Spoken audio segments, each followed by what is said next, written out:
When buying any parts for a trailer brake, the most important thing to know, other than the manufacturer, is the size of the brake. A lot of people don't understand how to measure the size of a trailer brake. It is extremely simple and done with two measurements. First of all, the brake drum, once it's removed from the trailer, the internal diameter is measured by going straight across it with a tape measure like that. This drum measures 200 millimeters.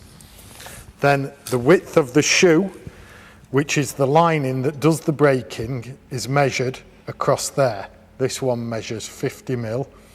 This gives you a 200 by 50 mil brake.